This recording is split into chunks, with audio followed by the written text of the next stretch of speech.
Hi, it's Adam from realitymanifestation.com, and within this video I'm going to be going through little mistakes that could be sabotaging your manifestation techniques.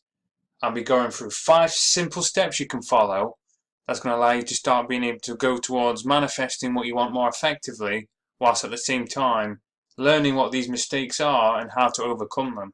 Just before I go into it, for those of you who haven't done so already, I recommend that you watch How to Manifest What You Want, The Truth Revealed, as I go through how expecting to be able to manifest absolutely everything you want at all stages of your life can actually lead you to going down towards a wrong path that's not aligned with your true life's purpose, and how it can actually sabotage your results. So now when it comes to understanding how we may sabotage your own manifestation techniques, we first need to get clear on what we mean by a technique. And a definition I'm using that's on Wikipedia is: a technique is a procedure to complete a task.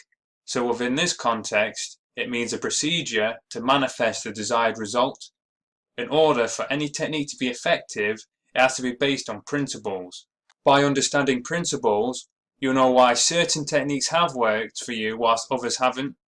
Techniques are not required to manifest anything, as you're always manifesting whether you're consciously aware of it or not.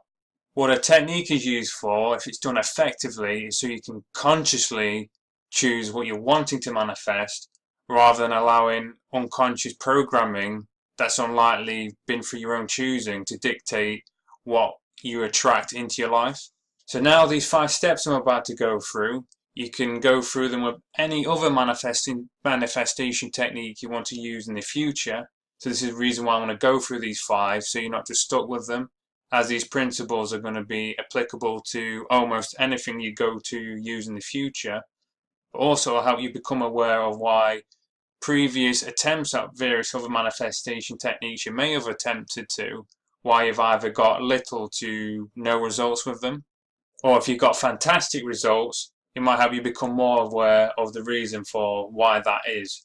So starting with step number 1, you want to create space for the result to come in. Everything we manifest is a result of what's coming in and projected out of the unconscious mind. Or to go into slightly more detail based on your beliefs, it could be because the unconscious mind is linked to the universe, our higher selves, greater intelligence, God, or it just changes our physical actions. Whatever you personally believe in, it's all through the unconscious mind that manifests the results we get into our lives. So how this relates to creating space in order for results to start coming in: our unconscious mind is influenced by symbols and is always constantly picking up what's around us in our environment. So let's say, for example, someone is living in an untidy home and they've got junk everywhere and there's next to no space. That can have like an unconscious association and symbolizes poverty, dirt, ill health, and a lack of space for new and better things to come in. Or let's say, for another example, you wanted to meet a new partner, but you've still got plenty of photos, various items, clothing to do with your ex around you or in your home. It's not representing an open space that you have space available for that new partner to come in. So what I'm about to say may not sound very spiritual or metaphysical, but by just simply tidying your home, cleaning your windows and having your environment around you to the best conditions you possibly can, this is going to have an empowering impact on your subconscious and unconscious minds, which is not only going to change your vibrations and your beliefs, but it's also going to eventually dictate and change your physical behavior as well, without you even being consciously aware of to why. Don't underestimate how powerful what I've just suggested really is. So to recap step number 1, because I went into it in quite a bit of detail, basically create space within your physical environments that represents new space for what you're wanting to attract in. And just in general, clean up and have tidy environments as much as you possibly can. And then on to step number 2, you want to clear any negative energy. So before you follow any technique, you want to clear as much negative energy around you as much as you possibly can, as this is going to change and have an impact on the energy and vibration that you're sending out. And it's also going to have an influence on your unconscious mind as well, similarly related to the point previously, but there's more to it than what I'm going to cover within this video. So this is a technique within itself, but it can be used, and I recommend doing it before any other technique you go on to do, as it's going to create a better environment of a high vibration to make what other techniques you do more effective. So you want to start by visualizing a large swirling circle of energy on the floor that goes directly down into the earth, and it grounds the room as it absorbs the negative energy. So basically, in the center of the room, and the larger the room, the larger the swirling circle of energy you want to visualize. And you want to basically visualize that the energy goes directly downwards into the earth. And this is also a good technique, a quick thing you can do as you go into any room that you feel has a negative vibe to it. Just try it for yourself. Then once you've done this, while standing with your feet around shoulder width apart, you want to stand and visualize that there's a bright light of energy coming from above you and down through your pelvis. That stops just below your feet, which forms a semicircle. That's just a few inches wider than your body, and it starts to travel upwards. That only goes to around ankle level. So basically think of like some energy coming from above you, whether from the sky or just above. It goes directly from the top of your head all the way through your body, down the bottom for your pelvis, down just underneath your feet, and it forms a semicircle of energy that just comes up around you to your ankles. Now from underneath you want to visualize a beam of energy coming from underneath, coming up and going through the exact opposite direction as the original beam of energy you visualized from above you came, but this time it's coming from below, coming out from the top of your head, and then this one forms a semicircle just slightly above your head that comes down around to your forehead kind of level. Then once you've done this, you want to visualize both semicircles from above and below you form a beam of energy through the center that come from the bottom and above your body that meet halfway and stop around where your heart is. And you then want to focus on a sensation or something that makes you feel a lot of gratitude, but ideally a deep feeling of love. And you want to really focus on that energy. And once you've got that, you want to shoot both beams from below and above you. And as they shoot out, that very strong, powerful energy comes from above and below you, and they come around you to form a full sphere of energy. And this is a technique as well that can activate your torus, in case any of you are familiar with that concept. Then once you've done that, really focus on the sensation of the sphere of energy around you and visualize it getting bigger, and try and feel it as well. And then focus on the center around where your heart is again, getting that strong sensation of love or gratitude. And as you're feeling that, visualize that sphere getting larger and larger, and then it shoots out and it covers the entire room. And that the sphere is now gone and touching all the walls and the ceiling and the floor around you and covering the entire room. And then focusing and believing that it's cleared out any negative energy in your space. And then you're ready to move on to step number 3, which is to get into a trance-like state. By being in a trance-like state, it makes it much easier to get the conscious mind out of the way, so you can place what we're wanting to intend into our sub and unconscious minds. 2 natural times this is easy to do is when we first get up out of bed or just before we're about to go to bed, as we're naturally in a more of a theta brainwave state. There's a variety of ways to transition to this in other times during the day as well, but you can do this by just performing a simple breathing meditation where you focus on both the inhale and exhale. What we can add on to this, which is going to add on to the following steps, is as you're inhaling, visualize that you're inhaling a white vibrant energy into you, and as you're exhaling the same energy, but you're breathing it into the palm of your hands that are facing upwards. And keep repeating this process as you're starting to get into a more of a calm, clear mind, sort of trance-like state. And then really begin to focus on the exhale, forming a sphere of energy in the palm of your hands.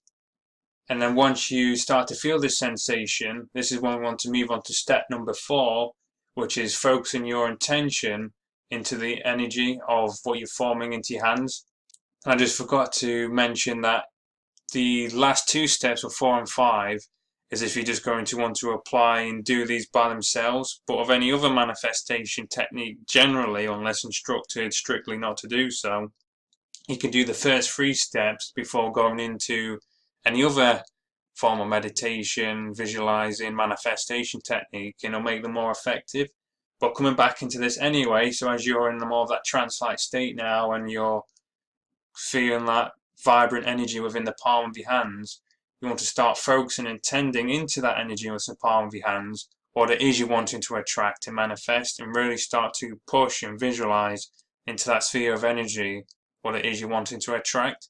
To make this more effective, rather than just focus on it like a desire, thinking I really want this, start to focus more like in the future, like looking back at how grateful you are of how this event, this circumstance of what you're wanting to attract, how it's impacted your life, and really focus on a strong feeling of gratitude as much as you possibly can, and keep repeating this until you start to lose focus and it's no longer, and you've already feel like it's hit its peak. And then you want to send this sphere of energy out into the universe, trusting that it's going to come back to you. Which moves on to step number 5. You want to find other activities to do that'll take your mind off the technique you've just done, or if you're going to repeat these techniques I've just gone through with these 5 steps within this video until you repeat it again on the next day. As with these 5 steps, with this technique, you can do this every day. Normally I say to avoid doing any technique on a consistent basis, as you don't want to keep having your conscious awareness, as basically you want to have just something be pushed into your unconscious mind and then taken out of your conscious awareness. But with this, a bit of an exception. So you want to have an activity planned to do immediately after you've done the technique, so you're not constantly focused on it. It's also going to be good for reducing your desire for the results, as that's going to just send out a vibration that you don't currently have it. So you want to aim to basically, with the previous steps, mainly within number 4, to put as much energy into it as you possibly can, and then to completely forget about it. If you can't help and it crops up into your mind, just focus on the positive emotions that you'd get from it being manifested, rather than trying to fight the thoughts coming up to you, to the top of your mind, to the surface. But with step number 5, you basically want to keep it out of your mind until you either perform these 5 steps and do this specific technique again, or if you're doing another and you're basically doing the first 3 steps to prepare for it, that you have an activity planned at the end of that technique, so you immediately forget about that one as well. So now to summarize these 5 steps. So with step number 1, you want to create space for a new result to come in. So that can be through like cleaning your environment, or getting rid of anything that symbolizes the current circumstances that you're currently in that you're not wanting, or by, say, removing items that are to do with an ex-partner, so it's symbolically representing space for a new partner to come in. Step number 2, you want to clear negative energy. So I'm not going to repeat the process again here, but basically you want to go through steps, whether it's through what I've gone through or via other methods, to clear any negative energy around the space you're doing the technique in before you go into it. Then step number 3, get into a trance-like state, because it makes it easier to put what you're intending into your unconscious and subconscious mind. Then step number 4, you want to focus your intention into the energy that were created with the breathing technique I went through earlier. And then step number 5, you want to have an activity prepared in advance, or have some means of taking your mind off the technique you've just performed. You go by your day-to-day life as you would do normally, so it's not constantly cropping up in your mind, so it's not going to affect the manifestation in a negative way at all. I've also decided to add some bonus tips that are going to make every other manifestation technique, including this one you apply, more effective as well. So the first one being, practice intending to manifest things that you don't care about, but they're unusual enough that you'll notice them when they do manifest. As when we go to do like a manifestation technique, everything will tend to come via means that seem logical, like they won't seem out of the ordinary or like some miraculous miracle. So by going to intend for something that you're not so important about, and the reason I suggest this is because it's actually easy to manifest things we don't care as much about, because we're not placing loads of importance on it, which I've covered why this has an impact on pushing away what you're wanting to attract in various other videos, the main one being manifesting the ultimate practical guide. Well, to stick with this, by manifesting attracting things that seem a bit out of the ordinary, it'll get to train you to start believing and noticing that you are actually having an impact in attracting things into your life. The next one being avoid talking to other people what you're wanting to try and manifest, as someone else focusing on what you're wanting to attract can actually sabotage and stop it from coming to you. So there are actually times when this isn't as applicable. It's not always black and white. For example, say if someone is wanting to lose weight and by telling the loved ones that they're committed to it, they may actually stick with a process because they feel too embarrassed to go back on the word they've told everyone. So it depends on the circumstances, but generally if you do a more of like the 5 steps I've gone through within this video, you don't want to mention it or tell anyone about it until you've already gotten the result that you're intending. So another tip is you want to do everything you can physically to allow for more opportunities for what you've intended to come and manifest. We live in a binary world. We live in both a physical and a metaphysical world. By not taking any action and say just staying locked up in your house, for example, it would make it much harder to go meet a new romantic partner if that's what you was intending. Whereas just going out to places makes it so that you're in much more opportunities and much easier for the universe or whatever you believe in to present that new partner to you.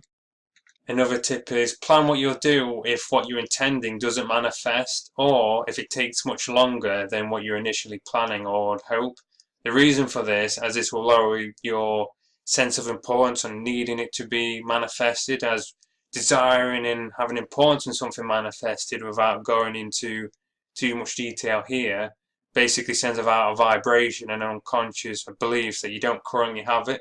So you're basically not going to attract it. So by having like a plan in place, it makes it much easier to lower that level of importance and that amount of desire and craving you have for it. And just a final tip to mention, in case for those of you who aren't currently aware, because quite often the most common use for like a manifestation technique is to attract more money, is if you try the technique from the video called Manifesting Money and 6 Steps That Actually Work, as the technique within that video and the tips around it are specifically designed around manifesting money. I always love to hear people's greatest insights or deepest learnings, what they're going to go and apply from any of the videos we create. So if you could comment and let me know below. If you find this video useful, if you could like, and if you're new to the channel, if you could also subscribe, as we update and add new content on a regular basis. And if you're wanting to be notified by clicking on the bell icon below the video. I hope you've enjoyed this video, and I shall see you next time.